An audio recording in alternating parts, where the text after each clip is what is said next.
Hindi mo ko matutulungan. Walang gamot na makaluluna sa akin. Umalis ka na habang kaya ko pang pigilan ang sarili ko. Hindi mo kami matutulungan, Serafina. Ikaw ang mas inaalala ko. Lalo pat papalapit na ang kabilugan ng buwan.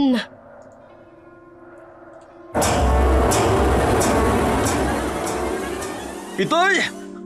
Wala ng tatay ko. Kasalanan ko ito. Kung hindi sana ako magkasarili, hindi sana ito sasapitin ng aking ama.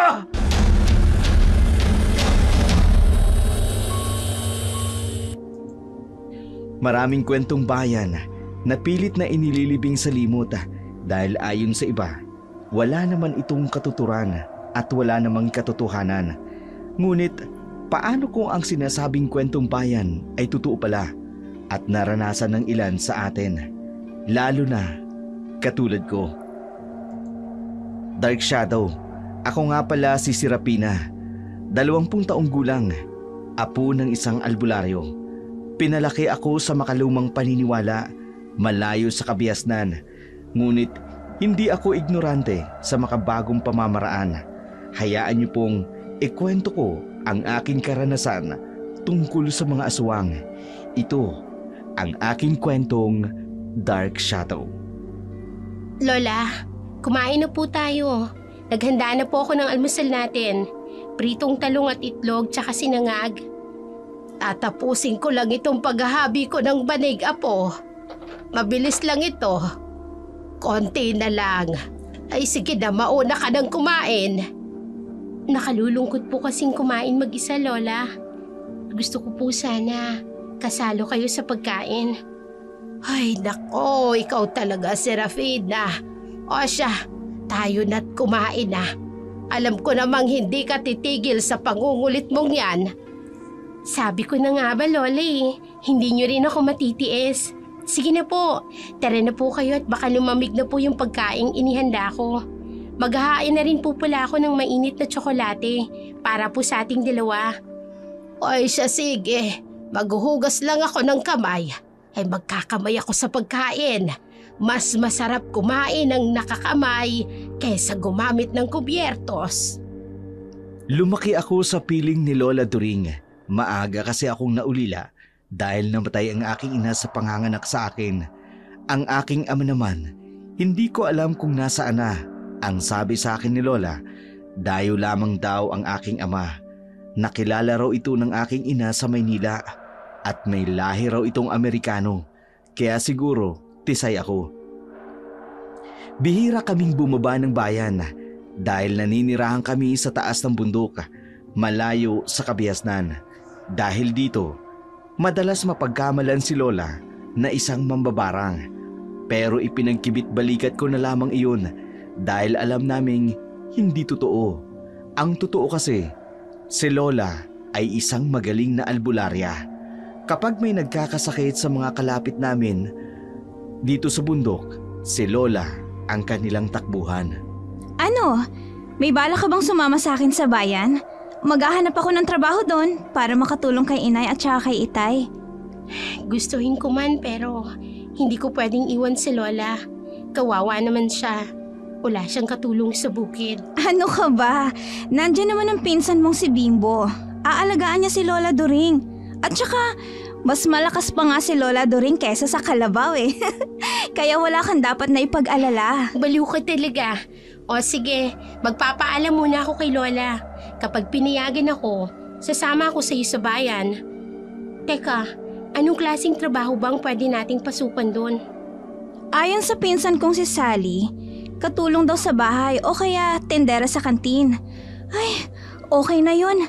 Ang mahalaga may sweldo buwan-buwan, di ba? Kaysa naman wala tayong kikitain. Sabagay, tama ka. O sige, kakausapin ko si Lola. Tapos sasabihin ko sa'yo kapag pumayag siya na magtrabaho ako sa bayan. O sige, sabihan mo ako ah. Siya nga pala, mauna na ako sa'yo, Serafina. Kailangan ko pa kasing ihatid tong pagkain nila inay at itay para sa pananghalian nila. Kita na lang tayo bukas ha? Sige Salome, ingat ka sa daan. Marami pa namang nagkalat na ahas ngayon dahil tag-init. Sa mga taong ahas lang ako takot ano? Hindi sa mga ahas sa gubat. Baliw talaga itong babaeng to. Pero sa bagay, mas nakatatakot nga naman ang ahas na nagbabalat kayong tao. Matapos na nga itong nilalaban ko para makauwi na ako at makausap ko na si Lola Turing. Hindi ko alam kung papayagan ba ako ng lola ko na magtrabaho sa bayan. Pero ng araw na yun, nagbakasakali akong kausapin si Lola Turing hinggil sa aking plano. Pagkarating ko ng bahay, naabutan ko si Lola. Nagpapausok gamit ang bunot ng niyog at insenso sa buong paligid ng aming bahay. Naruroon si Bimbo, kumakain ng nilagang kamote habang nagkakape. Anong sinabi mo, Serafina? Magtatrabaho ka sa bayan. Kasama ko naman po si Salome, Lola. Tsaka, mas mabuti na rin po yun para makatulong ako sa gastusin dito sa bahay. Lumalaki na rin po kasi ang pangangailangan natin eh. Bakit? Nagsasawa ka na ba sa buhay natin dito sa bundok, Serafina? Kahit naman wala tayong salapi, mabubuhay tayo sa dami ng mga pananim natin at marami rin tayong alagang hayop. Hindi tayo mauubusan ng pagkain. Hindi naman po yun ang dahilan ko, Lola. Gusto ko rin po kasing malasap ang pamumuhay sa syudad. Hindi naman po ibig sabihin nun kalilimutan ko na ang mga turo ninyo at ang pamumuhay natin dito sa bundok. Nauunawaan ko, Apo. Ganyan din noon ang iyong ina. Masyadong mausisa sa buhay sa syudad. Pero kalaunan ay bumalik din. Hindi niyo po ba ako papayagan, Lola? Bakit naman kita hindi papayagan? Malaki ka na. Ang hiling ko lang ay huwag mong kalilimutan ang mga turo ko. Lalo na sa mga nakagawian nating panggagamot. At huwag kang basta magtitiwala sa mga taong makakasalamuha mo sa bayan. Hindi lahat sila ay tunay. Ang iba'y nagbabalat kayo lamang. Maraming salamat po, Lola. Huwag po kayong mag-alala. Sisikapin kong makabisita sa inyo na madalas. Sana ipayagan ako na magiging amo ko na umuwi tuwing linggo. Lola, may problema po ba? Bigla po kayong natahimik. Wala ito, Apo. Huwag mo na lamang akong pansinin. Siya nga pala, kailan ang alis ninyo ni Salome? Magkikita po kami bukas, Lola. Ikukumpirma ko po kung kailan kami bababa ng bayan. Sige, ihahanda ko rin ang mga kakailanganin mo sa pagbaba mo ng bundok. Mag-iingat ka sana sa bayan, Apo. Hindi lang dito sa kasukala naglipa ng mga nilalang na mapanakit. Lalo na ang mga aswang. Bumababa rin sila ng kapatagan at nakikihalos sa mga tao. Palagi ko pong tatandaan ang turo ninyo, Lola. Pangako po, hindi ako mapapahamak sa mga aswang. Ginagabayan niyo naman po ako simula pagkabata. Kaya wala ako kayong dapat na ipag-alala, Lola. Alam ko, kahit payagan ako ni Lola Turing na bumaba sa bayan, naruroon pa rin ang pag-agam-agam niya. Ito ang unang beses na mawawalay ako sa kanila ni Bimbo. Gayunpaman, hindi pa rin nakakaligtaan ni Lola na ihabilin sa akin ang lahat ng itinuro niya bilang magaling na albularyo. Mga aral na babaunin ko sa aking paglalakbay pababa ng bayan. Kinabukasan, nakipagkita ako kay Salome tulad ng aming napag-usapan. Kamusta? Pinayagan ka ba ni Lola Turing? Oo, pinayagan ako ni Lola. Tinatanong niya nga kung kailan tayo bababa ng bayan. Sabi ng pinsan ko, pwede na daw tayong bumaba bukas. Pero bago ko makalimutan, hindi nga pala tayo magkasama sa magiging trabaho natin. Magkahiwalay tayo. Ganun ba? Saan naman ang magiging trabaho ko kung ganun? At saan ka naman? Nakakalungkot. Akala ko pa naman, magkasama tayo. Huwag ka nang malungkot. Pwede naman tayong magkita tuwing may day off tayo. At saka, ano ka ba? Sa kabilang kanto lang ang bahay ng magiging amo ko. Magkalapit pa rin tayo, no? Magkaibang amo nga lang. Eh bakit kasi hindi mo nililinaw? Nagdadrama na ako rito eh. Tapos kabilang kanto lang pala nakatira ang magiging amo mo. Akala ko pa naman sa ibang bayan. Ikaw kasi, ang bilis mong magdrama. Ayan tuloy. Teka nga. Bakit parang nagkakagulo dun sa bahay ni Aling Imelda? Oo nga no. Halika, mabuti pa puntahan natin para malaman natin kung anong nangyari. Mabilis kaming lumapit ni Salome sa bahay ni Aling Imelda. Pagkarating namin doon, nakita namin ang mga patay na hayop na nagkalata tulad ng mga baboy at manok. Wala rin ang mga lamang loob ng mga ito.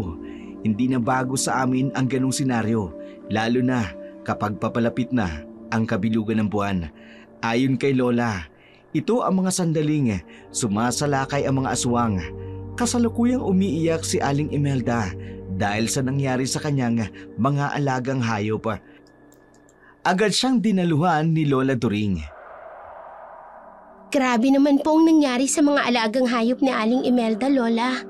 Nakakalungkot. Isa pa naman yun sa pinagkukunan nila ng ikabubuhay. Walang ibang may gawa nito, kundi ang mga aswang.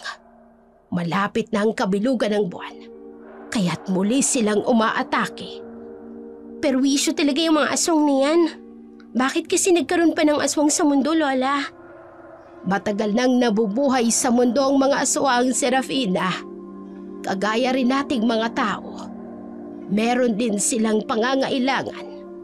Katulad nating mga tao, hindi rin lahat ng aswang ay masasama. Ano pong ibig niyong sabihin, Lola? Hindi lahat sila'y masasama? Eh di ba nga, pinanganak na silang aswang? Ang iba ay hindi pinanganak na aswang, Serafina. Ang iba sa kanila ay sapilitang ginawang aswang. At may iba pa naman na pinasahan ng mutya ng pagiging aswang nang hindi nila nalalaman. Maaari po ba yun, Lola? Oo, dahil hindi basta-basta namamatay ang isang aswang. Ang isang paraan na upang mamatay ang isang aswang sa natural na paraan ay ang pagpapasa ng mutya nito. Minsan sa isang pamilya, may ayaw sumalo ng mutya. Kaya ang ginagawa ng aswang ay ipinapasa ito sa isang normal na tao nang hindi niya ito namamalayan. Kawawa naman po yung taong sapilitang pinasahan ng mutya, Lola. Oo, Apo. Kaya't mag-iingat ka, lalo na't bababa ka ng bayan. Eto, inihanda kong mahiwagang langis. At etong ginawa kong pangontra.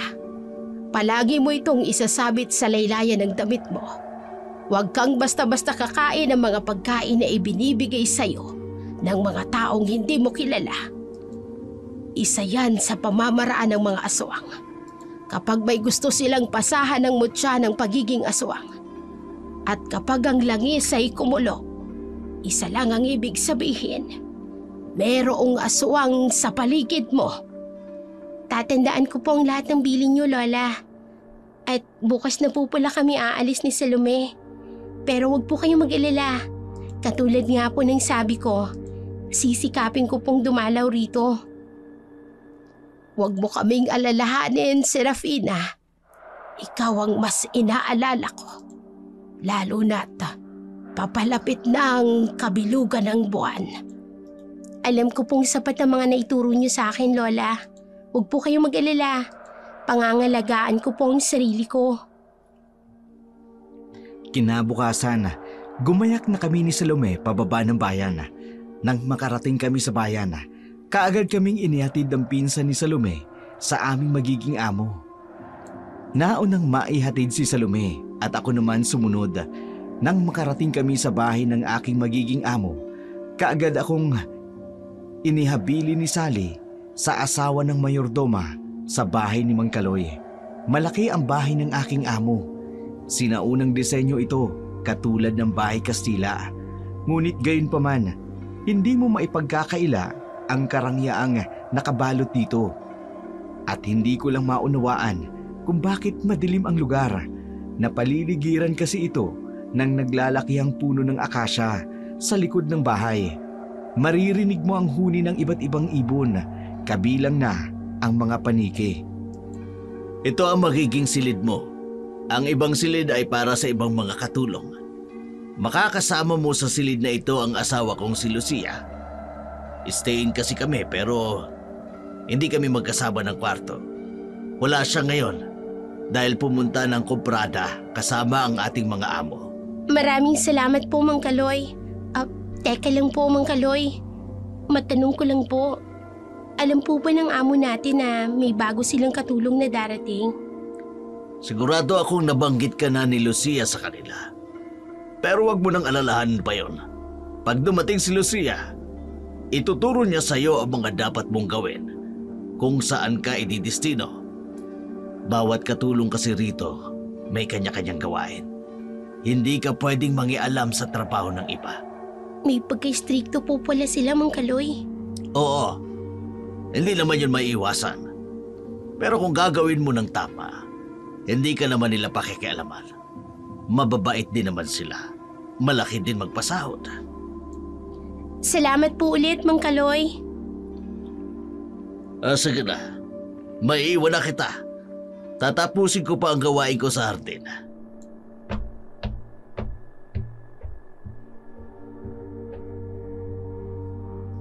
Masaya kong inayos ang mga damit ko sa bakanting kabineta.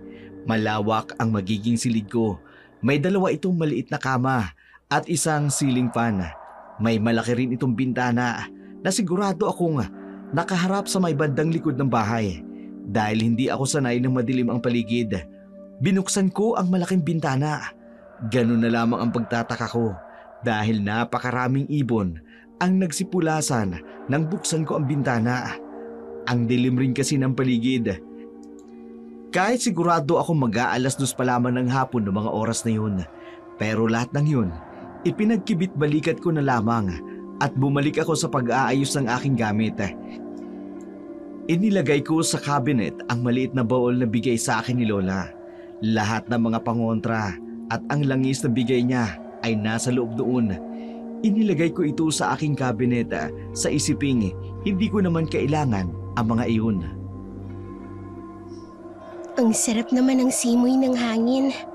Parang ang sarap matulog at iunat ang katawan.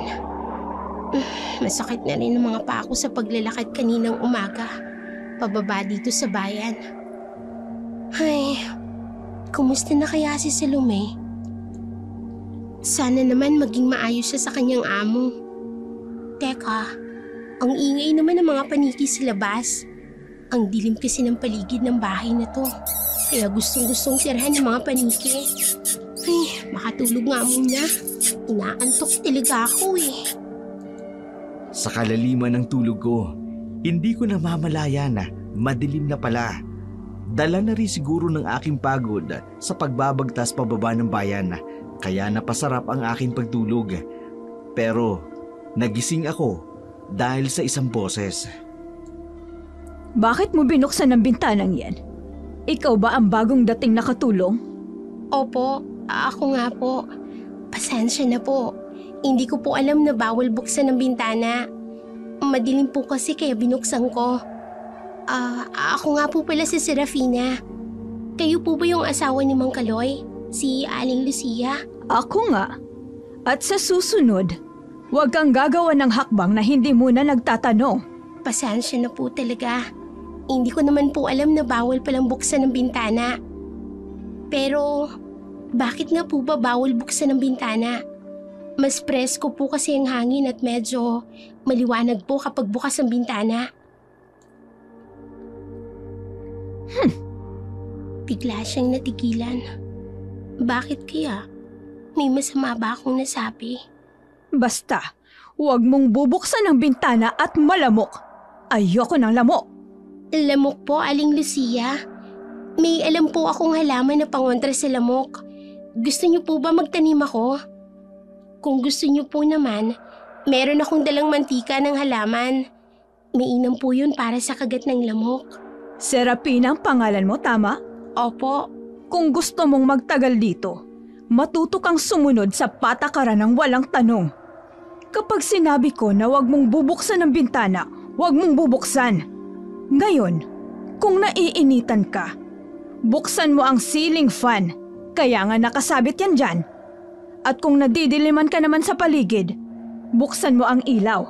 Nagkakaintindihan ba tayo? Opo, Aling Lucia. Naiintindihan ko po. Mabuti. May dala akong puto, latik at iba pang pagkain. Dito ka na kumain sa ating silid at huwag kang lumabas pa.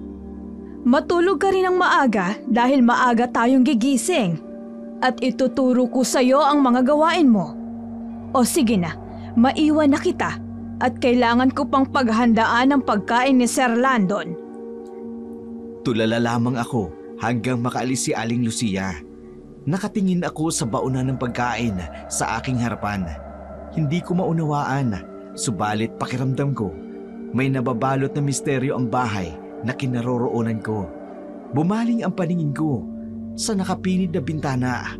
Naguguluhan ako kung tungkol nga lang ba sa lamok ang dahilan kung bakit ayaw niya itong pagbuksan ni Aling Lucia. Pero sa kabila ng pagugulo ng aking isipan, mas pinili kong sundin ang bilin ng istrikto kong mayordoma. Mabuti naman at maaga kang nagising. Ngayon, ituturo ko sa iyo ang mga gawain mo. Ikaw ang maglalabas ng basura tuwing araw ng pagtapon ng basura at lilinisin mo ang ibabang bahagi ng bahay. At higit sa lahat, yun ang pakatatandaan mo, na wag kang aakyat sa ikatlong palapag ng bahay. At huwag ka ring papasok ng kusina. Ako lamang at si Kaloy ang maaaring pumasok sa kusina. Aling Lucia? Nakalimutan mo na ba ang sinabi ko sa'yo? Hindi ba't sabi ko ay bawal magtanong? Hindi naman po ito tungkol sa mga bawal na sinabi niyo sa akin. Ang itatanong ko lang po sana, yun lang po bang gagawin ko? Hindi lamang iyon. Marami pa. Pero sa ngayon, iyon lang muna. Ang mahalaga ay sumusunod ka sa mga bilin ko. Siya nga pala. Ang sahod natin ay kada katapusan ng buwan. 12,000 ang sahod mo. Kung nais mo namang umuwi sa inyo, maaari kang umuwi 1 beses sa 1 buwan. Malaki po talagang magpasahod ang amo natin. Malaking tulong na po yun sa amin ng lola ko. Oo, kaya nga kami nagtagal dito ni Kaloy. Hindi na naman kailangan magtungo pa ng Maynila para magtrabaho. O sige na, mag-umpisa ka ng maglinis dito sa ibaba at magtutungo na rin naman ako sa kusina. At ang mga biling ko, ha Serafina? Huwag na huwag mong kakalimutan. Opo, Aling Lucia. Hindi ko po makakalimutan lahat ng bilin ninyo. Sumunod ako sa utos ng aking mayordoma. Inumpisan kong linisan ang ibabang bahagi ng bahay. Habang bumubunot ako ng mga ligaw na damo, dumapo ang tingin ko sa likod ng bahay. Madilim ang bahaging yun ng bahay at mas marami ring ligaw na damo doon. Kaya naman, dahan-dahan ako nagtungo sa likod na bahagi ng bahay. Hindi ba ito nililinisan man lang? Ang dumi. Kaya naman pinamamahayan ng lamok itong likod bahay. Makapagtanim nga ng citronilla dito, panglaban sa lamok. Ano ba yan? Ang daming paniki! Ang ingay! Ay! Ano ba yan? May biglang tumalo na pusa. Galing sa isang mayabong na halaman. Kulay itim na pusa. At matalim itong nakatitig sa akin. Hindi ka naman siguro aswang, no? Tsu! Tsu! Umalis ka! Maglilinis ako rito. Hindi siya gumagalaw. Nakatingin lang siya sa akin. Teka lang, ang laking pusa naman ito Siguro may lahi ang pusang ito. Pero kahit na, ang laki niya talaga. Anong lahi kaya meron nito? Mukhang mabait ka naman Taga rito ka ba? Alaga ka ba ng mga amo ko? Alam mo, Sabi ng lola ko, pangit daw ang pangitain kapag nakakakita ng itim na pusa. Anong ginagawa mo rito? At sino yung kausap mo? Aling Lucia, kayo po pala. Ay, yung pusa. Teka, nasa na yung pusa? Andito lang yung kanina. Anong pusa ang pinagsasasabi mo? Walang pusa rito. At di ba sinabi ko sa'yo na linisin mo ang ibabang bahagi ng bahay? Bakit narito ka sa likod? Tapos ko na po kasing linisan yung pinapalinisan ninyo sa akin. Napansin ko po na maraming damo rito sa likod. Kaya naisipan ko pong isali na rin sa paglilinis ko. Hindi ba nabanggit sa'yo ni Kaloy na kung ano lang ang ibinigay sa iyong gawain, iyon lang ang dapat mong gawin? Nakikita ko ang galit ni Aling Lucia dahil sa ginawa ko. Pero hindi ko naman matandaan na pinagbawalan niya akong linisin itong likod bahay eh. Tsaka, yung pusa, bakit bigla na lang siyang nawala? Saan siya nagpunta? Nakikinig ka ba, Serapina? Sa susunod, huwag kang pupunta dito sa likod ng bahay. Hindi ka niya dapat makita. Po? Sino pong hindi dapat makita, Aling Lucia? Wala. Halika na. Sumunod ka na sa akin. Mas maganda kung tutulungan mo si Rhonda sa pangungulekta ng bulaklak. Dadalhin niyo ni Kaloy sa bayan mamayang hapon. Naguguluhan man sumunod na lamang ako kay Aling Lucia. Pero malinaw na malinaw sa aking pandinig ang kanyang sinabi. Hindi ko lang maunawaan kung ano o kung sino ang tinutukoy niya. Habang paalis kami sa likod ng bahay, napansin ko sa isang bintana sa ikatlong papalapag ng bahay. Bahagya itong nakaawang. Naningkit ang aking mga mata habang tinatanaw ito. Pakiramdam ko kasi merong pares na mga mata ang nakatingin sa akin. Matagal ka na ba dito? Oo, te. Medyo magdadalawang taon na. Ang gawain ko dito, mangolekta at mamitas ng mga bulaklak. Matanong ko lang, Rhonda. Ano? Nakakapasok ka ba sa loob ng bahay? Ang ibig kong sabihin, bukod sa pangungulekta ng bulaklak, may iba ka pang ginagawang trabaho? Teka, alam mo ang ginagawa mo? Payo ko lang sa'yo. Kung gusto mo magtagal dito, huwag kang palatanong. Ganun ba talaga kahigpit dito? Kasi halos lahat kayo, yan ang sinasabi. Malaki magpasahod ang mga amo natin. Kailangan ng pamilya ko ang pera. Ako lang ang inaasahan nila. Pero kung magtatanong ka tungkol sa mga amo natin, bihira mo lang sila makikita. Sa gabi lang sila madalas lumabas. Pero huwag kang mag-alala, mababait naman sila. Ganun ba? Kanina kasi napagsabihan ako ni Aling Lucia. Pumunta kasi ako sa likod bahay. Gusto ko kasing linisin ang bahaging yun. Ano? Kaka, huwag mo nang ulitin yun ha. Hindi ba sinabi na sa'yo, bawal tayong pumunta doon? Teka, bakit parang aligaga ka, Rhonda? Ano bang meron sa likod bahay? At kanya na lang yung reaksyon mo. Basta, makinig ka na lang sa akin. Payong kaibigan lang ha. Hindi pa naman kita ganun kakilala pero nararamdaman ko mabait ka. Pero makinig ka, Serapina. Huwag kang pupunta sa ikatlong papalapag ng bahay. Huwag na huwag kang papasok sa kusina. At huwag na huwag kang kakain ng pagkain ng mga amo natin. May sarili tayong kusina. Si Mildred, siya yung tagaluto natin. Hindi ko man maunawaan ang lahat. May kutob akong may kakaibang misteryo ang lumulukob sa bahay na aking pinagtatrabahuhan. Sa hilos pa lamang ng mga dating tauhang naninilbihan roon, masasabi kong meron talagang kakaiba. Nang araw na yun, maghapon kong tinulungan si Rhonda. Hindi na ako nagtanong pa. Kumain kami sa sarili naming kusina ng mga kasambahay at iba pang tauhan hanggang sa sumapit ang gabi. Mahimbing na natulog si Aling Lucia, pero bahagya akong naalimpungatan dahil sa kakaibang ingay na narinig ko mula sa third floor. Tama bang naririnig ko? Parang may sumisigaw na boses na tila nasasaktan. At nanggagaling ito sa ikatlong palapag. Ano kaya kung puntahan ko? Pero maigpit nilang ipinagbabawal na pumunta ako dun eh. Ayan na naman. Parang may nangangailangan ng tulong. Teka, babangon ako. Bahala na. Pupunta ako sa ikatlong palapag ng bahay. Bumangon ako at daan-daang lumabas ng silid namin ni Aling Lucia.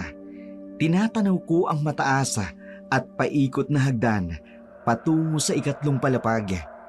Nanginginig ang aking mga tuhod habang tinataha ko ang hagdan. Habang ginagawa ko iyon, palapit ng palapit ang boses na sumisigaw na aking naririnig.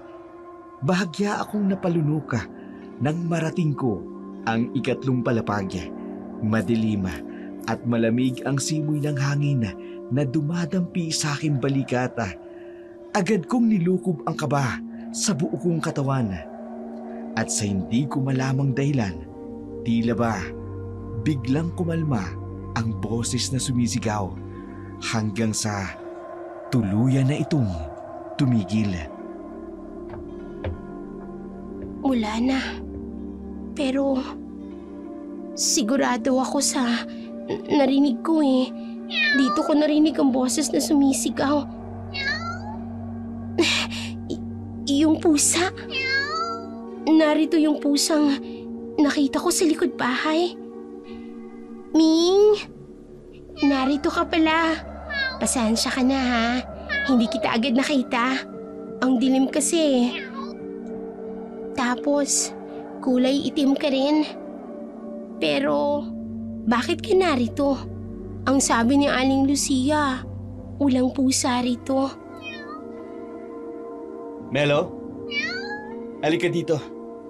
Pumasok ka sa silid ko. Boses ng isang lalaki. Teka, may ibang tao rito bukod sa pusa? Naku, pati ako. Baka isumbong ako nito kay Aling Lucia. Sino ka? Anong ginagawa mo rito? Hindi ba ipinagbawal ang pag-akyat dito? Pasensya na po. Hindi ko po sinasadya.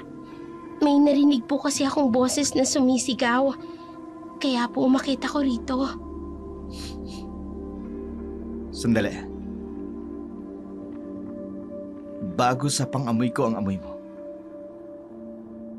Sino ka? Ako po si Serafina. Bagong katulong po rito. Seryoso?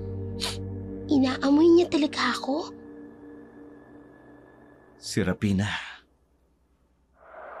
Kay gandang pangalan. Mukhang magaan ang loob sa'yo ng pusa kong si Melo. Sa inyo po pala itong pusa. Akala ko po walang nagmamay-ari. Kasi sabi ni Aling Lucia, wala daw pong pusa rito. Matanong ko lang po, kayo po ba yung amo namin? Bahagya lang siyang tumango. Sayang, hindi ko maaninag masyadong mukha niya. Sobrang dilim naman kasi. Tanging liwanag lang ng buwan ang tumatanglaw sa amin. Teka, malapit na palang magkabilugan ng buwan. Bumalik ka na sa ibaba. At huwag ka nang babalik dito sa ikatlong palapag. Pero bakit po, sir? Sigurado po akong kayo yung narinig kong sumisigaw kanina. Kung may nararamdaman po kayong sakit, baka po makatulong ako. May alam po ako sa panggagamot. Hindi mo ko matutulungan. Walang gamot na makatutulong sa Pero akin. sir, hayaan niyo lang po na tulungan ko kayo. Umalis ka na bago pa ako makalimot.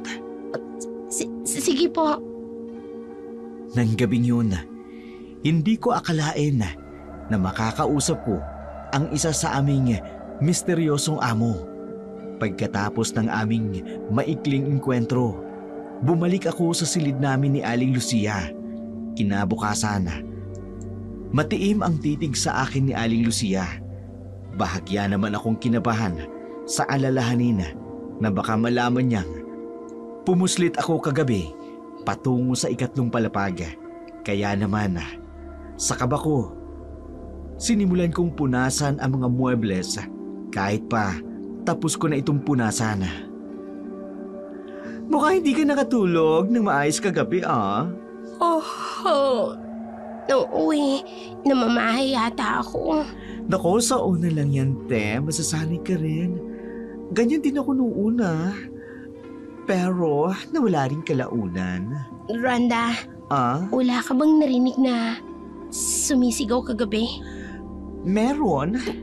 Meron talaga? Anong oras mo narinig at saang parte? Magtatanong na naman to. Oo, may narinig ako. Yung mga lasenggo dyan sa kanto, nagkakaraoke tuwing madaling araw. Hindi yun ang ibig kong sabihin. Dito sa loob ng bahay, may narinig ka ba? Shh! Psst! Psst! Okay, 3 na yan, ha? Diba ang sabi ko sa'yo? Kung gusto mong magtagal dito, huwag kang palatanong. Rhonda, wala namang makakaalam kung may sasabihin ka sa akin eh. Wala talaga, pangako. Wala akong babanggitin na kahit ano. Kahit pa kay Aling Lucia. Ipapahamak mo naman ako sa lagay niyan, Serafina. Kailangan ko ang trabahong ito. Ang number 1 rule sa trabahong ito, huwag na huwag magchismis ng kahit ano. Marami ako nakikita kakaiba. Narinig ko kung ano-ano, pero hindi ko pwedeng sabihin. Katulad ng pusang semelo? Hindi nga pwedeng sabihin. Paano mo nakilala ang pusang semelo? Teka. Hoy, umamin ka nga. Pumunta ka sa 3 palapag. Hindi ka nga dito. Ano ba? Doon tayo sa medyo may tago. Dito. Rhonda! Bilis, dali! Kaagad akong hinila ni Rhonda kung saan. Hindi ko alam kung bakit bigla siyang naging aligaga nang banggitin ko ang pusang semelo. Nang makarating kami sa dulong bahagi ng hardin, agad niya akong pinamaywangan ng tanong. Paano mo nalaman ang tungkol sa pusang semelo? Pumunta ka sa 3 palapag, ha? Una kong nakita si Melo sa likod bahay. At sa sagot sa pangalawang tanong mo, oo, pumanik ako kagabi sa 3 palapag. Pero hindi ko sinasadya yun. May narinig akong sumisigaw. Nataranta ako. Akala ko humihingi ng tulong. Hindi ba? Isa sa mga hinihingi ko sa iyong pabor. Huwag kang pupunta sa 3 palapag, pero ginawa mo pa rin. Sapagkat hindi ko nga maunawaan kung bakit. Siguro dahil ano? Dahil doon nananatiling amo natin. Ganun ba sila kapribado at ayaw nilang ginagambala sila? Ikaw na mismo ang sumagot sa sarili mong tanong. Rhonda, alam kong may kakaibang nangyayari dito. Ang gusto ko lang naman na imalaman, kahit konting background lang. Bakit ba? Hoy, Serafina. Jimmy, aalamang tayo sa bahay na to, no? Kung ano man ang problema ng mga amo natin, hindi natin sila matutulungang lutasin yon. Kaya pwede ba, Serafina? Tigilan mo ng pagiging kuryoso sa mga nangyayari sa bahay na to. Pakiusap. Para rin ito sa kapakanan mo. Pero Rhonda... Pakiusap na! Serafina, tama na. Laglag ang mga balikat ko habang tinatanaw ang papalayong bulto ni Rhonda. Napahinga ako ng malalim at wala sa sariling bumaling ng tingin sa 3 palapag. Pero napakunot ang aking noo nang mapansin ko roon ang isang lalaking nakadungaw sa bintana. Kahit sa malayong distansya namin, alam kong matiim ang pagkatitig nito sa akin. Hindi ko makalilimutan ang lalaking yun. Siya ang lalaking nakausap ko nung gabi. na nagmamay-ari ng pusang si Melo. Mabuti pa, magpausok ako gamit ang insensong pabaon sa akin ni Lola. Para naman mawala ang kakaibang nararamdaman ko sa bahay na to.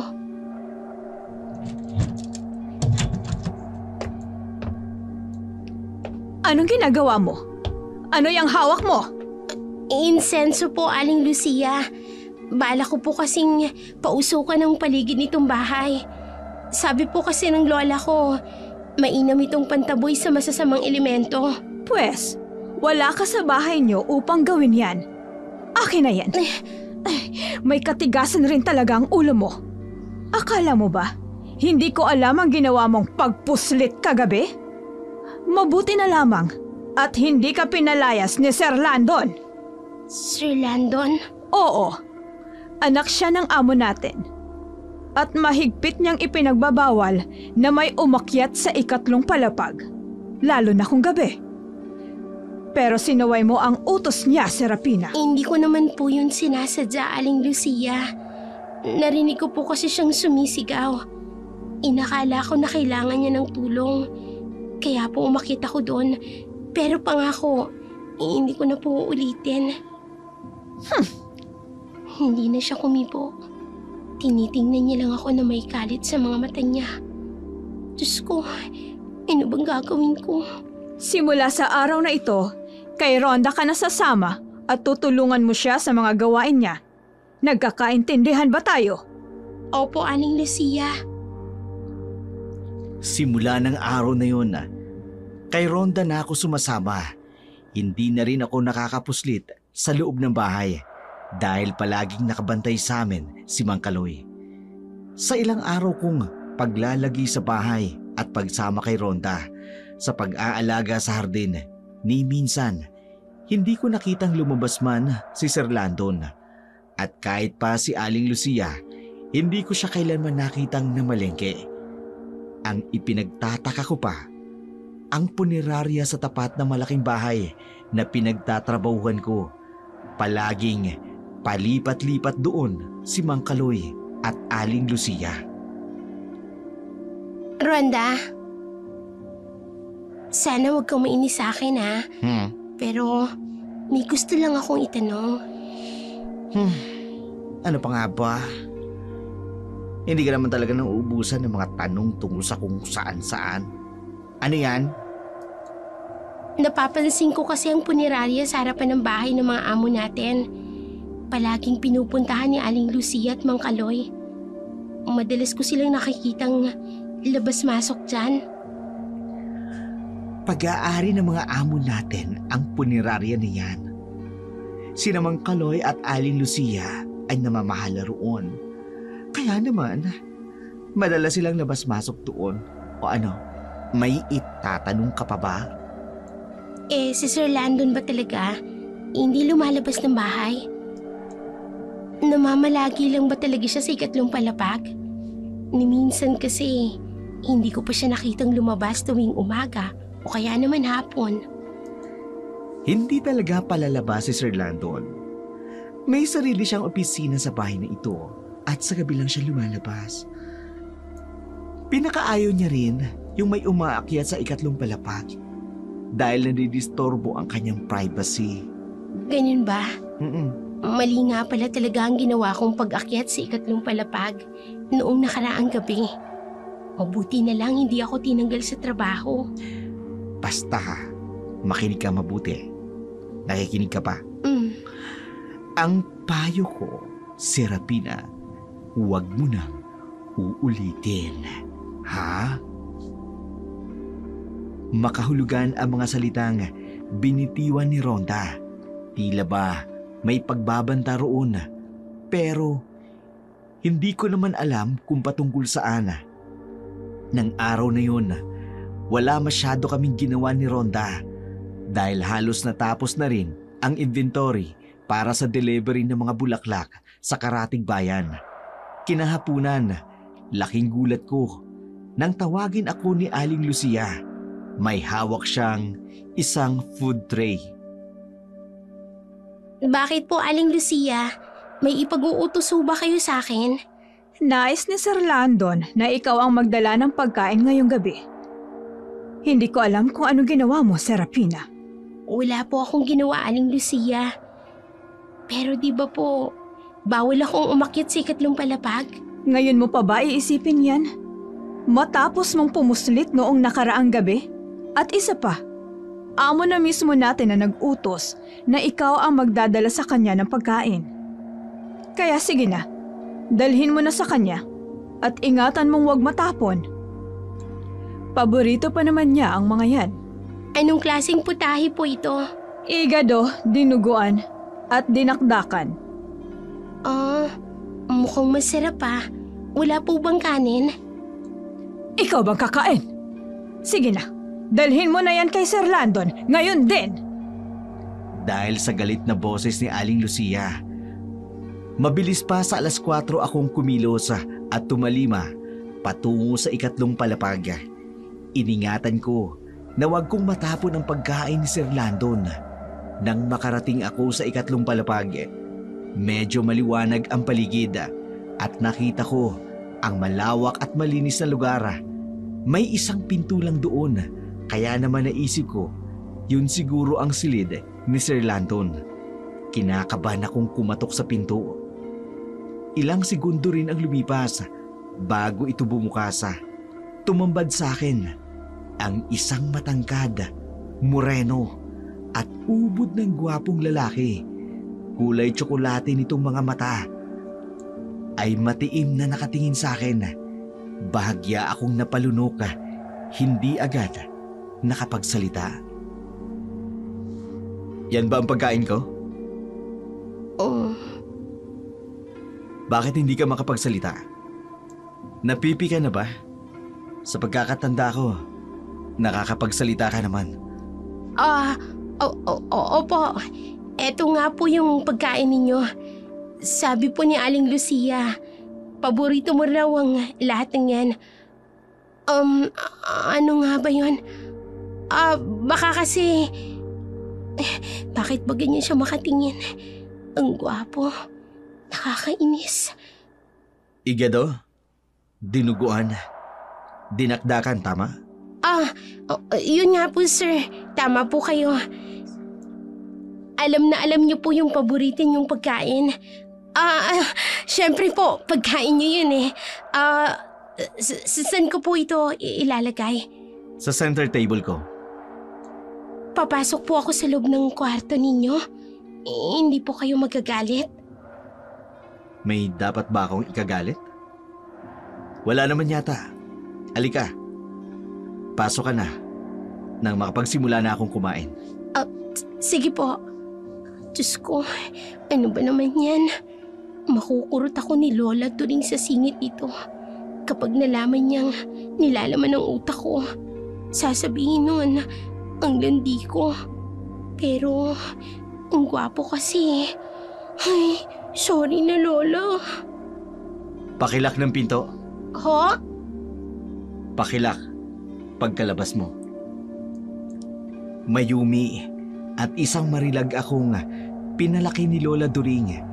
Pero ewan ko ba, nang makita ko sa harapan ko si Sir Landon, ang amo ko, tila ba nahipnotismo ako sa taglay niyang kagupuhan. Nakakita na ako ng gwapong lalaki noon, pero iba ang karesma ni Sir Landon. Marahil dahil taga-syudad siya. Habang nasa loob kami na kanyang silid, alam kong lihim niya akong pinagmamasdan. Ramdam ko ang mga titig niya habang nakatilikod ako. Inaayos ko ang pagkain niya. Sa hindi ko malamang dahilan, may kakaiba akong nararamdaman. Bukod sa paghanga, tila ba merong kakaibang aura sa loob ng silid ni Sir Landon. Pero hindi ko lamang matukoy kung ano. Bigla kong naalala ang mga pangontrang binigay sa akin ni Lola During. Gusto mo bang sabayan akong kumain? Naku, sir, huwag na po. Nakakahiya naman po sa inyo. Sige po. Babalik na ho ako sa ibaba. Gustong-gusto ko talaga ang amoy mo. Nagiging kalmado ako. Ano yun, sir? May sinasabi ba siya tungkol sa amoy ko? Mabaho ba ako? Mabuti na lang bingi siya. Ang lakas ng sinabi ko kanina. Sige na. Saluhan mo na ako sa pagkain. Nakalulungkot kasing kumain na mag-isa. Pero wag kang kakain sa pagkain ko. Meron namang pritong manok dyan. Yan na lang kainin mo. Paborito niyo po talaga ang pagkain na yan, ano sir? Oo. Pero minsan nakakasawa rin. Gusto niyo po ba ipagluto ko kayo? Masarap po ako magluto ng sinangag. Yung pong maraming dinikdik na bawang. Ayos lang po kayo, sir. Gusto niyo po ng tubig? Ayos lang ako. At salamat. Pero hindi ako mahilig sa bawang. Ibang luto na lang. Yung walang bawang at asin. Hindi ko kayo mahilig sa bawang. At hindi rin po kayo gumagamit ng asin. Eh di ba po walang lasang pagkain ninyo? Oo.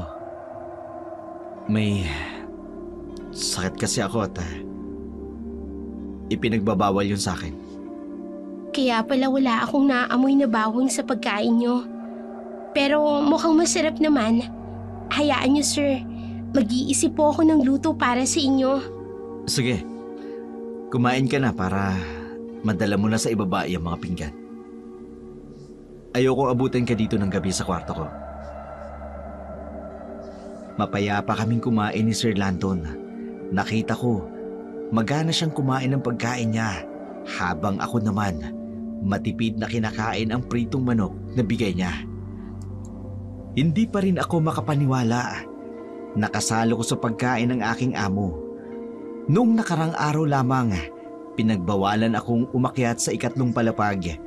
Pero habang pinagmamasdan ko siya, naalala ko ang sinabi niya na hindi siya pwedeng kumain ng may bawang at asin.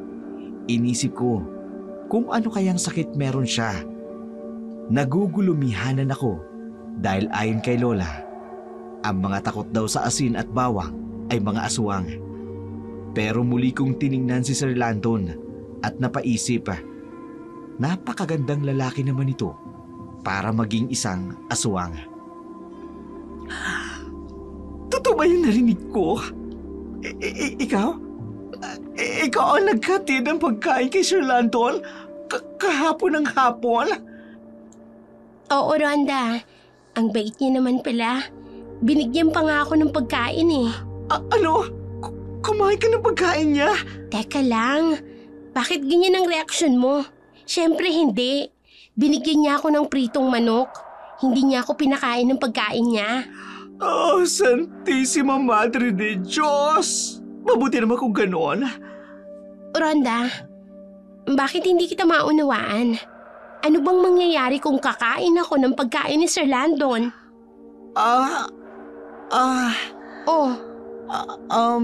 Ano? Ano kasi, walang lasa. Yung kinakain niya, hindi siya naglalagay ng bawang at saka asin. Kaya, mabuti hindi kanya binigyan. Di ba rin kasi magugustuhan yung lasa? Yun lang pala eh. Nabanggit niya nga sa akin. Nakakapagpabagabag nga sa akin. Kasi may sakit pala siya. Kawawa naman, di ba? Bilang tao, kailangan ng katawan natin ng asin. Oo, tama ka. Kailangan ng katawan natin ng asin. Serapina, mabuti pa. Magpahinga muna tayo. Saka na lang natin tapusin ang paglilinis sa hardin. Mabilis na natapos ang araw na yun. Pansin ko ang pagiging aligaga ni Rhonda sa hindi ko malamang dahilan. Sa aking gunita, wala naman akong ibang nabanggit kundi ang tungkol kay Sir Landon. Magmula nang mapag-usapan namin siya, biglang nang iba ang kilos ni Rhonda. Muling sumapit ang dapit hapon.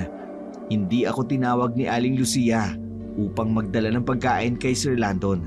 Kaya naman, minabuti kong pumanhik sa aking silid sapagkat tapos ko na ang aking mga gawain. Sir Landon, hindi ko batid kung anong inyong iniisip.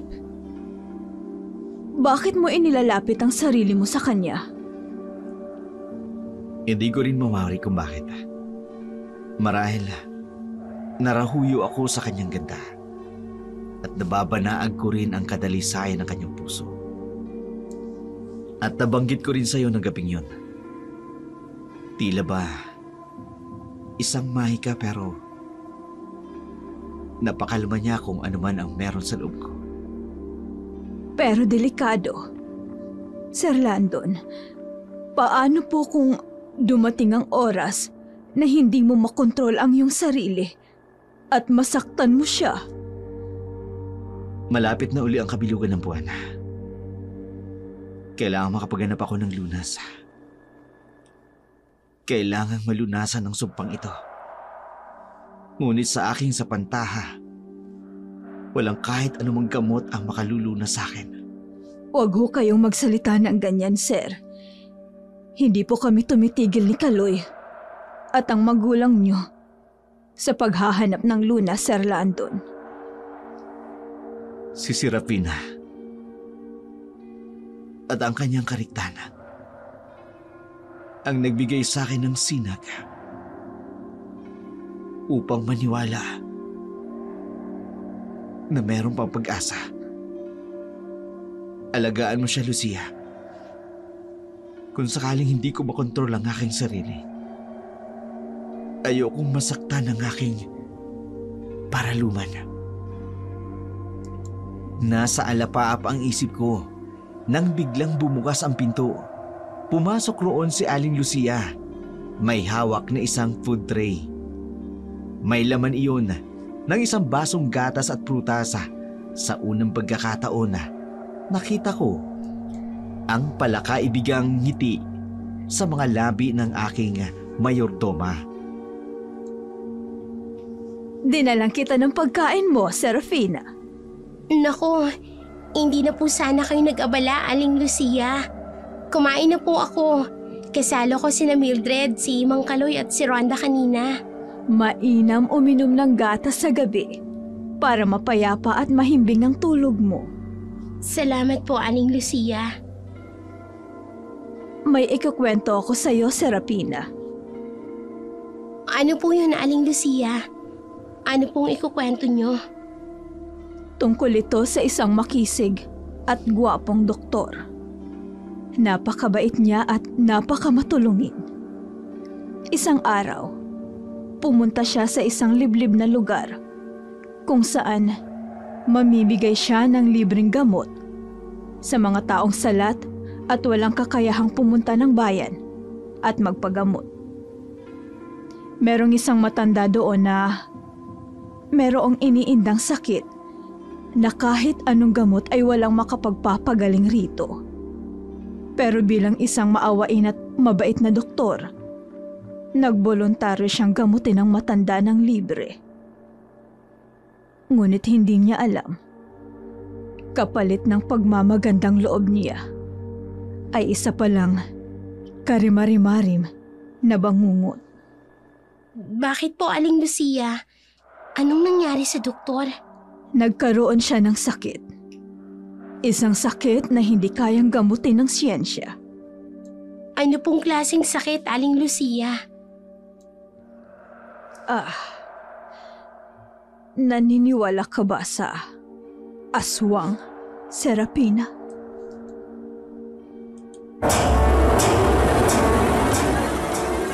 Aswang? Oo.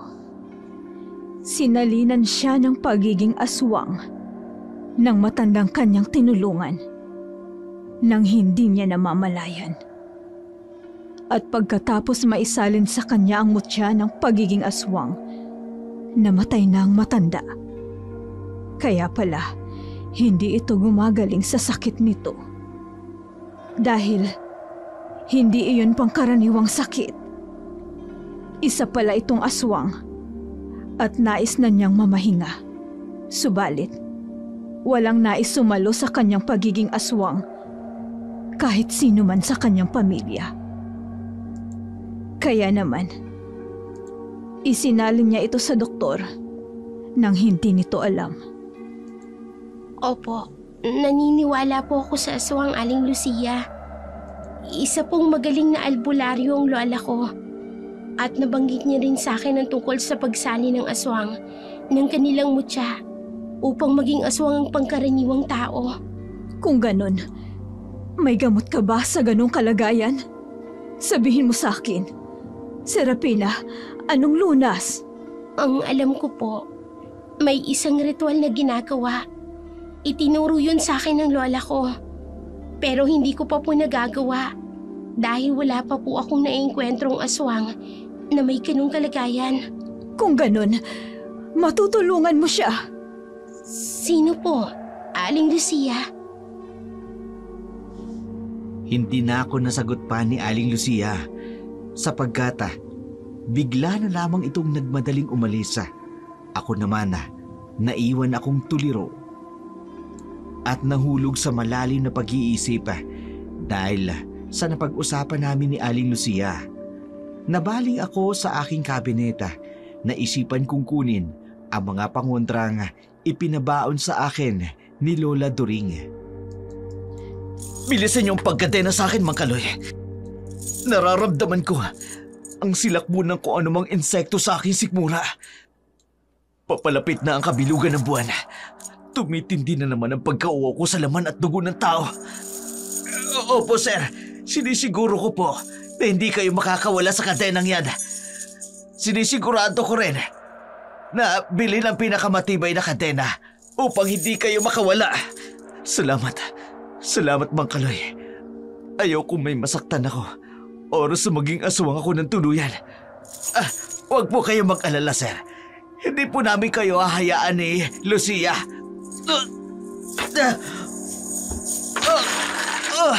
Mang Kaloy, iwanan niyo na ako. Isara niyo ang pinto.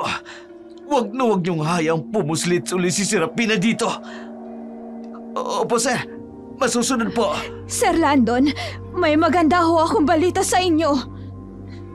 Lucia, inaatake na naman si Sir Lyndon ng pagiging aswang niya. Kaya halika na, umalis na tayo. Ikinadena ko na siya gaya ng utos niya. Hindi, kailangan niya tong malaman. Sa Serapina! Ano? Ano ang tungkol kay Serapina? Sabihin mo, Lucia. Apo siya ng isang albularyo. At may alam siyang lunas sa iyong kalagayan, Sir Landon. Pandidirihan niya ako kapag nalaman niya isa akong ganito. Isang aswang. Ngunit siya lamang ho ang makatutulong sa iyo, Sir Landon. Si Serapina lamang. Iwanan niyo na ako rito. Hindi ko na kayang pigilan ang sarili ko. Umalis na kayo. Siguraduhin niyong nakasarado ang pinto. Kung sakali mang makawala ako sa kadenang ito, siguraduhin niyong hindi ako makalalabas ang silid na ito. Umalis na kayo!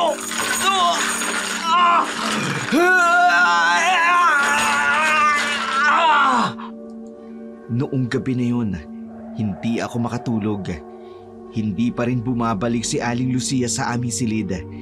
Hindi rin mawala sa aking isip ang kanyang kwento tungkol sa isang doktor na sinalina na ng pagiging aswang. Pakiramdam ko, tila kilala ko ang taong kanyang tinutukoy. Ngunit hindi ko lamang matukoy kung sino.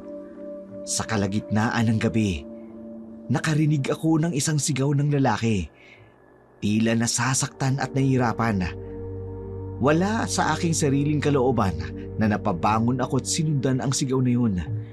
Muli akong dinala ng aking mga paa sa ikatlong palapag.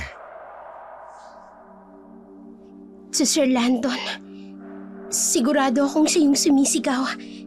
Teka, pupuntahan ko siya sa kanyang silid. Kailangan kong malaman kung anong nangyayari sa kanya.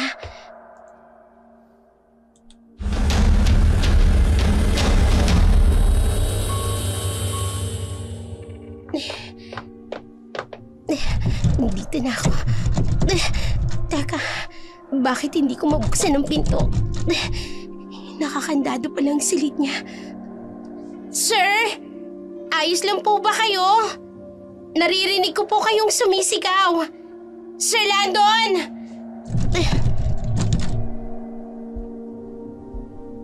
Umalis ka na. Umalis ka na, Serafina. Hindi mo ko dapat makita sa ganitong kalagayan. Umalis ka na. Habang kaya ko pang pigilan ang sarili ko. Hindi ko po kayo maintindihan. Nag-aalala po ako sa inyo. Inaatake po ba kayo ng sakit ninyo? Kailangan niyo po ba ng gamot? Sabihin niyo po, tutulungan ko kayo. Serafina, hindi mo ko matutulungan. Ito ang sakit na hindi kayang gamutin ng gamot. Hindi ko kayang kontrolin ang sarili ko. Baka mapahama ka. Mas mabuti pang umalis ka na. Pero, Serafina, umalis ka na dyan! Aling Lucia, mabuti naman po at naririto kayo. Si Sir Landon, kailangan niya po ng tulong. Pero nakakandado po ang pintuan ng silid niya. Umalis ka na rito, Serafina. Hindi mo siya matutulungan sa ngayon. Mas mabuti pang bumalik ka na lamang Pero sa ating Aling silid. Lucia, kailangan po ni Sir Landon ng tulong natin. Bakit po ba siya nakakulong? Imbis na tulungan siya. Serafina, naiintindihan ko ang iyong alalahanin. Pero ang ginagawa namin ito ay para sa kaligtasan din ni Sir Landon at sa lahat ng tao sa paligid niya. Ang kalagayan niya ay delikado at hindi niya kayang kontrolin ang kanyang sarili. Kung makalabas siya ng silid, magdudulot ito ng panganib sa lahat. Kaya kailangan niyang manatili dyan hanggat hindi siya bumabalik sa dati. Hindi ko po kayo maunawaan. Ang doktor sa aking kwento ay si Sir Landon. Ibig niyo pong sabihin, aswang si Sir Landon, Aling Lucia. Oo, pero sinalinan lamang siya ng pagiging aswang. Hindi siya ipinanganak na aswang. Umalis ka na. Umalis ka na, Serafina. Ayokong masaktan kita. Alam ko nais mo kong tulungan. Pero walang tulong na makagagamot sa aking kalagayan. Kaya marapat lamang na umalis kayo rito. Bumalik na kayo sa inyong mga silid!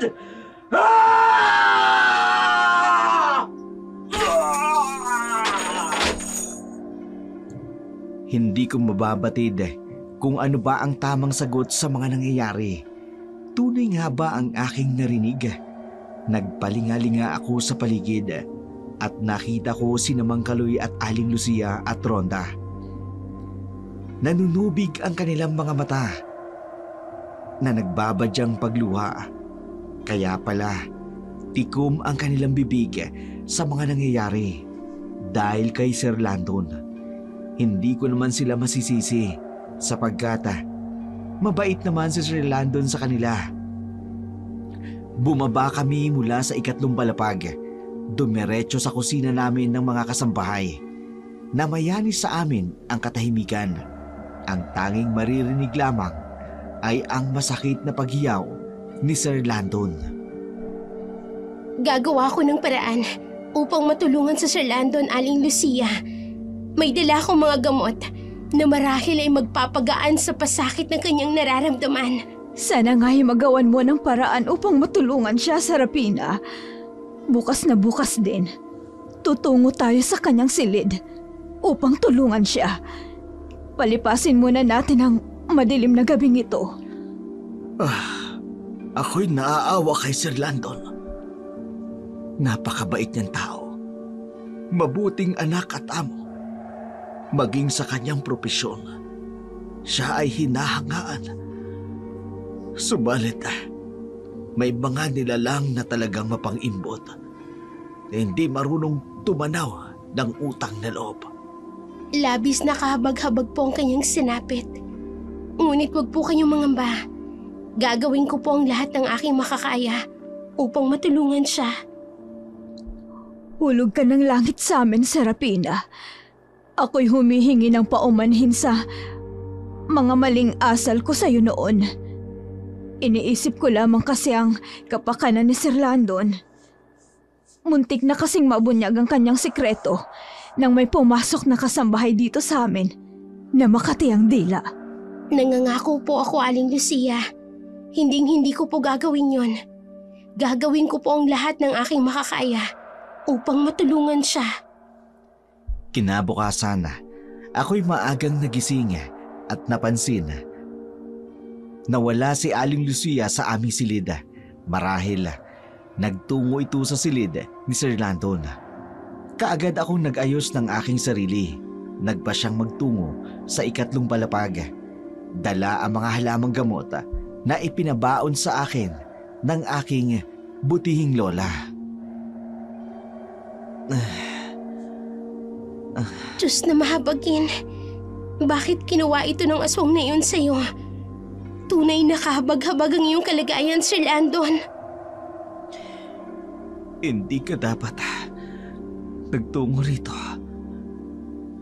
Hindi ko nais na makita mo ko sa ganitong kalagayan. Huwag mong ikahiya ang iyong kalagayan. Narito ako upang tulungan ka. Heto ang mga halamang gamot na ibinigay sa akin ni Lola.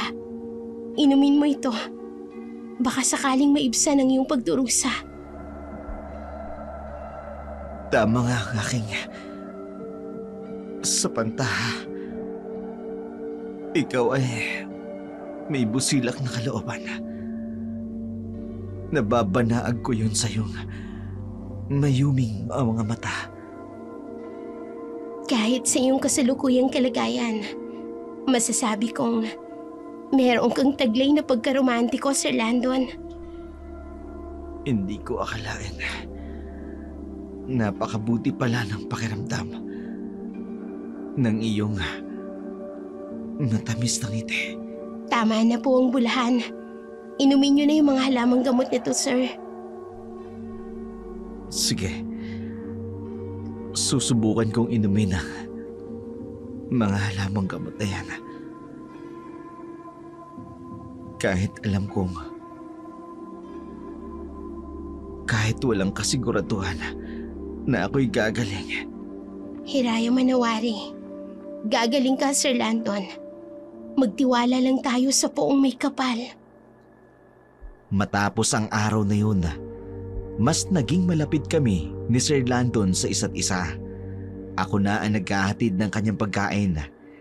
Mula nang napainom ko siya ng halamang gamot na bigay ni Lola, hindi na siya madalas atakihin ng kanyang pagiging aswang. Isang araw, kailangan ko nang magpaalam na uuwi muna ako sa bundok upang magpaturo kay Lola ng orasyon at ritual para makatulong sa kalagayan ni Sir Landon. Sigurado ka bang babalik ka rito? Baka hindi ka na bumalik. Babalik ako, sir. Pangako po. Kailangan ko lang makausap si Lola. Hingil sa iyong kalagayan. Paano ko hindi maunawaan ng iyong lola? Paano ko hindi kanya payagang bumalik rito? Malulungkot ako, Serafina. Huwag ho kayong malungkot. Tsak na mauunawaan ni Lola ang lahat. Isa siyang albularyo. At bilang albularyo, handa siyang tumulong sa kahit na sino. Kaya magtiwala ka, Sir Landon. Babalik ako rito sa bayan upang tulungan kang kumaling. Sige. Pangahawakan ko ang iyong pangako. Kailan ang iyong pag-alis?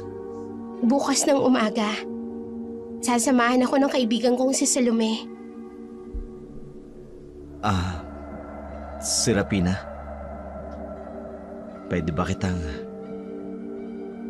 mayakap? Sige po. Maaari niyo po akong yakapin, sir. Niyakap niya ako ng mahigpit. Ngunit hindi siya umiimik. Ang bango niya. Kahit aswang siya. Pero ang bango niya. At napakagwapo pa talaga. Mag-iingat ka sa iyong paglalakbay bukas. Ihintayin ko ang pagbabalik mo. Matapos akong magpaalam kay Sir Landon, inihanda ko na mga kakailanganin ko sa pag-uwi sa aming tahanan. Namili rin ako ng pasalubong para kina Lola at Bimbo. Kinabukasan, maaga kaming umalis ni Salome Pagkababa namin ng habal-habal, binagtas namin ang matarik patungong tuktok ng bundoka. Ngunit habang nasa daan kami, meron kaming naramdamang kakaiba. Ano yun? Naririnig mo ba yun? Parang may kakaibang huni akong naririnig. Ako nga rin eh. Pero baka ibon lang. Halika na, bilisan na natin para makauwi na tayo. Ay, ano ba naman yan? Katirika ng araw? Imposible namang may aswang sa paligid, ano? Gutom na gutom sila na kahit sa katanghaliang tapat, sumusunod sila sa atin. Kumukulo ang langis na bigay ni Lola. Ibig sabihin, may aswang nga sa paligid.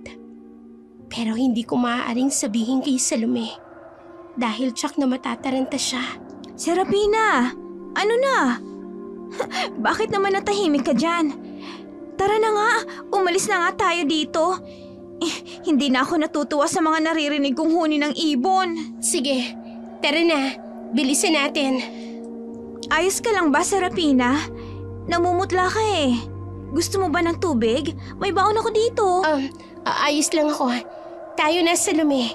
Bilisan natin ang paglalakad upang makauwi na tayo. Hindi ko pwedeng sabihin sa kanya na mayroong aswang sa paligid. Matapos ang mahabang lakaran, nakarating na ako sa aming tahanan. Nagulat si Lola sa pag-uwi ko, pati rin si Bimbo. Ngunit agad ding napalitan iyon ng tuwa. Masaya ako dahil nakita kong muli ang aking lola at ang pinsan ko. Kinahapunan, habang naghahanda kami ng pagkain para sa hapunan, sinimulan kong sabihin kay Lola ang aking sadya. May sasabihin ka nga sa akin, Apo. Tungkol saan yan? Lola, nabanggit niyo po kasi sa akin noon ang tungkol sa mga aswang na sinalina ng pagkaaswang. Tinuruan niyo din po ako ng orasyon at ritual. Pero hindi ko na po gaanong kabisado. Bakit bigla kang naging interesado tungkol dyan, Serafina?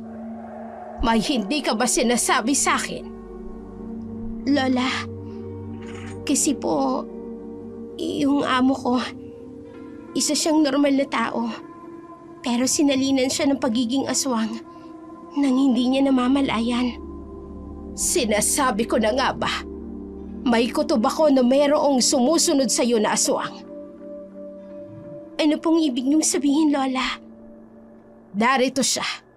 Sinundan ka niya. Hindi po, Lola. Imposible po na sundan ako ni Sir Landon dito. Kung ganon, sino ang lalaking yan na nakatayo sa pintuan natin? Sir Landon? Ano pong ginagawa niyo rito? Bakit niyo po ako sinundan? Taka, ibig sabihin, siya yung aswang na sumusunod sa amin kanina ni Salome? Ganun na lamang ang pagkabigla ko nang makita ko si Sir Landon sa may pintuan ng aming bahay. Nakasuot siya ng puting polo, bagay na bagay sa kanyang makisig na tindig. Bigla akong kinabahan sapagkat hindi ko alam kung anong magiging reaksyon ni Lola.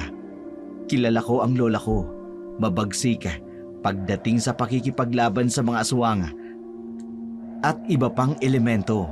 Kaya naman natakot ako para kay Sir Landon.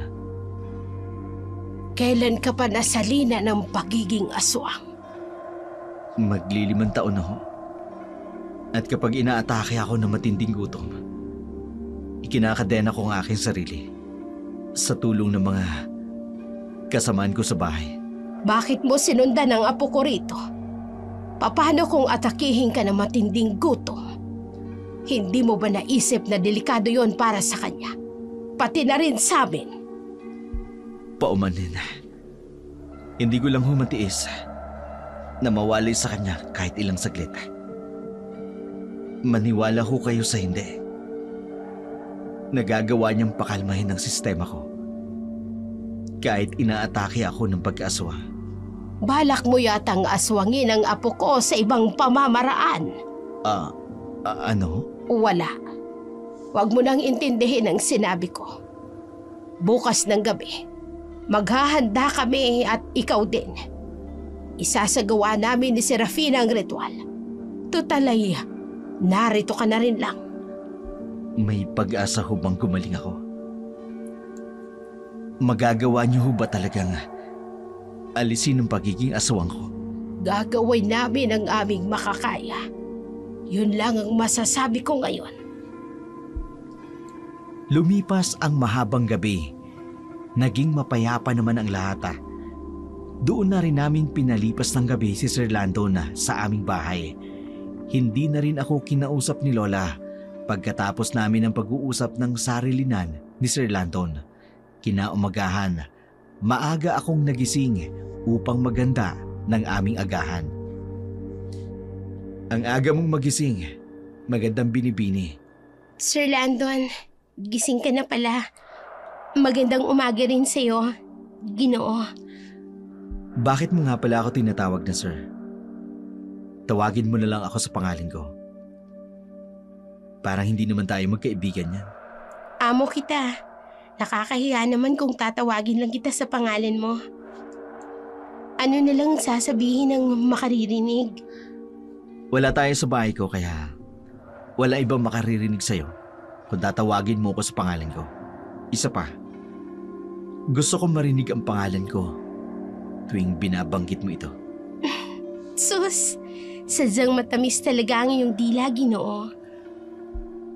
Tanging sa'yo lamang aking binipini. Huwag mo na nga akong bulahin. Serafina! Nabalitaan kong dumating ka na, kaya agad akong napasugod dito upang makita ka. Noriel, May kasama ka. Sino siya? siya si Sir Landon. Amo ko siya. Sumama siya sa akin rito. Ikaw, hindi ko alam na bumalik ka na galing Iloilo. Oo, nakabalik na ako ng 1 linggo. Nalulungkot nga ako nung malaman kong wala ka rito. Dahil nagtrabaho ka pala sa bayan. At sa unang pagkakataon na dadalawin kita, may kasama ka pang ibang tao. Hindi ako ibang tao. Hindi mo pa narinig yung sinabi niya kanina? O nagbibingi-bingian ka lang? Abat, nakakabasuso ah. Bakit? Sino ka ba sa tingin mo? Porket amo ka ni Serafina, tingin mo urungan kita? Ano ba? Tama na. Magsitigil nga kayo. Bakit ba kayo nagkakainitan? Noriel, pwede bang umalis ka na muna? Saka na lang tayo mag-usap. Serafina, nakakasakit ka na ng kalooban. Ako pa talaga ang napili mong paalisin. Ako ang kaibigan mo. Ipagpapalit mo ko sa lalaking yan. Ano bang sinasabi mo, Noriel? Nakikiusap ako sa'yo. Umalis ka na muna bago pa magising si Lola Doring at pare-pareho tayo mapagalitan. Umalis ka na muna. Ikaw nakakabastos. Hindi mo na iginalang si Serafina sa kanyang sariling pamamahay. Itong tatandaan mo ah. Aalis ako ngayon. Pero hindi pa tayo tapos. Wala naman akong sinabing tapos na tayo. Tingin ko, nag-uumpisa pa lamang tayo. Bakit? Saan mo ba gustong tapusin? Walang hiyoko! Noriel, pakiusap. Umalis ka na. Huwag mo namang bastusin ang bisita ko. Yun ang unang beses na nakita ko nagalit si Sir Landon. Kita ko ang pagdilim ng kanyang mga mata. Dahil sa inasal ni Noriel, kaibigan ko si Noriel. Hindi rin lingid sa lahat ang kanyang pagkakagusto sa akin. Pero hindi ko ito binibigyan ng pansin dahil lamang kaibigan lang ang tingin ko sa kanya. Nang araw na yun, buong akala ko tapos na ang lahat. Ngunit ang hindi ko alam, meron palang binabalak si Noriel. Mamayang gabi, sa kabiluan ng buwan, sigurado akong magugutom ka. Bibigyan kita ng pagkain na aking mahal ama. Ituturo ko sa iyo ang lalaking karibal ko kay Serafina. Ang kapal ng mukha niyang tumungtong dito para agawin ang mahal ko. Kaya sige, Itay, lapain mo siya mamayang gabi. Patayin mo siya para sa akin. Para wala na akong kaagaw kay Serafina. Nawala sa utak namin ang nangyari sa pagitan ni Noriel at Sir Landon dahil abala kami sa paghahanda sa gagawin naming ritual ni Lola para kay Sir Landon. Samantala, si Sir Landon naman abala sa pagtulong kay Bimbo sa pagbabalat ng kamote at pagbibilad ng palay. Halata sa itsura nito na hindi sanay sa mga gawaing bukid. Namula rin ang balat nito dahil sa sikat ng araw. Nakita ko rin nanghihina ito, kaya naman kaagad ko itong nilapitan. Sir, tama na ho yan. Hindi ho kayo dapat nasisikatan ng araw ng matagal. Sabi ko na sa'yo, tawagin mo na lang ako sa pangalan ko. Sige po. Landon, pwede ba kayong magpahinga muna? Ang sarap sa tenga kapag tinatawag mo ako sa pangalan ko. Bulero ka talaga. Sige na, pumasok ka na sa loob. Ako na ang tatapos nito. Pagdating sa'yo, Serafina, hindi ako marunong magbiro. Sige na, naniniwala na ako. Pumasok ka na sa loob. Dapit hapon na, nang kinausap kami ni Lola hinggil sa gagawin naming ritual. Narinig naming mabuti si Sir Landon sa lahat ng sinasabi ni Lola During. Kitang-kita ko rin ang kaba sa mga mata ni Sir Landon. Maghihintay tayo sa ilalim ng puno ng balete. Doon natin isasagawa ang ritual ng pagtatanggal sa mutya ng aswang na isinalin sa iyo, Landon. Magtatagumpay tayo, hindi ba, Lola? Magtatagumpay tayo, Apo. Magtiwala lang tayo sa ritual at sa tulong ng ating pananampalataya. Handa po akong gawin ang lahat upang mawala ang sumpa na isinalin sa akin. Magdasal tayo na walang maging sagabal sa ating ritual. Pugad ng mga aswang ang lugar na ito, kaya't hindi lamang tayong naririto ngayon. Kung hindi meron ding ibang mga nilalang na maaaring maghasik ng gulo. Hindi ko po hahayaang mangyari yun, Lola. Landon, ipinapangako ko, gagawin namin ni Lola ang lahat. Gumaling ka lang. Maraming salamat, Serafina. Hulog ka ng langit sa akin. Ikaw ang nagbigay sa akin ng pag-asa. Walang anuman, Landon. Masaya akong makatulong sa iyo. Hindi ka nag-iisa. Nandito ako upang samahan ka sa labang ito. Dumating ang gabi. Agad kaming nagtungo sa malaking puno ng balete. Dala ko ang malaking lubid na ipanggagapos namin kay Landon ayon sa kanyang kahilingan upang hindi niya kami masaktan kapag nawalan siya ng kontrol sa kanyang sarili. Natapos naming igapos si Sir Landon. Sa pag-angat ng buwan sa madilim na kalangitan, nagsimula itong maghiyaw mula sa matinding sakit na nararamdaman. Si Lola During naman, naghahanda ng mga kailangan namin sa ritual nang bigla kaming makarinig ng alulong ng aso. Nakatatakot ang alulong, kaya agad kaming nabahala ni Lola. Serafina, ihanda mo ang agwa bendita, pati na rin ang bawang at asin. May ibang aswang sa paligid. Opo, Lola. Isasaboy ko ito sa oras na sumugod sila sa atin. Palibutan mo ng bawang at asin ang kinaroroonan ni Landon. Iba ang kutob ko sa aswang na ito. Pakawalan niyo ako. Kaya ko siyang labanan. Hindi. Kami na ang bahala sa kanya. Lola, nararamdaman ko na paparating na siya. Humanda ka, Apo, at mapapalaban tayo. Opo, Lola. Nakahanda na po ako. Laman at dugo. Hindi. Anong? Serafina! Apo! Sa likod mo! Hindi. Ang aswang, dadambahin niya ako. Teka, hindi ako nga atakihin niya, Lola. Si Landon! Lalabahin kita! Hindi mo ko mapapatay. Pareho tayong aswang. Hindi! Landon! Sabuyan mo ng agwa bendita ang aswang na sumugod kay Landon, Serafina. Gayon din, walang laban si Landon sa kanya. Hindi siya natural na aswang. Opo, Lola. Heto ang agwa bendita. Isasaboy ko ito sa likod niya ng ganito.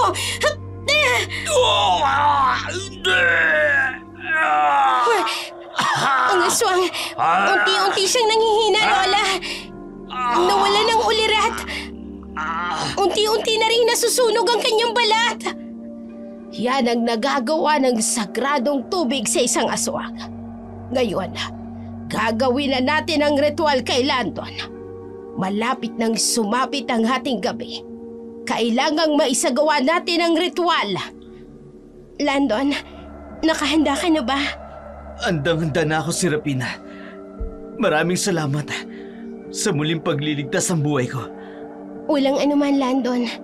Nandito ako para sa iyo. At magsasagawa na tayo ng ritual ang magpapalaya sa iyo. Magtiwala ka lang sa amin. At sa poong may kapal. Gagawin namin ang lahat para gumaling ka. Isinagawa namin ni Lola Doring ang ritual at orasyon. Saksi ang kabilugan ng buwan sa aming pananampalataya sa poong may kapal upang palayasin si Landon mula sa kanyang pagdurusa. Pagkatapos ng ritual at orasyon, may ipinainom si Lola kay Landon. Inumin mo ito, Landon. Sige po. Salamat. Sagradong gamot yan na magpapalaya sa iyo sa sumpang iyong kinasasadlakan.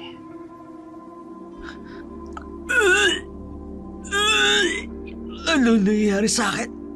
Bakit parang may gustong lumabas sa aking bibig? Lola, ano pong nangyayari kay Landon? Nakahawak siya sa leg niya.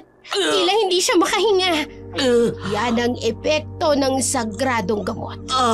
Isusukan niya ang mutya ng aswang.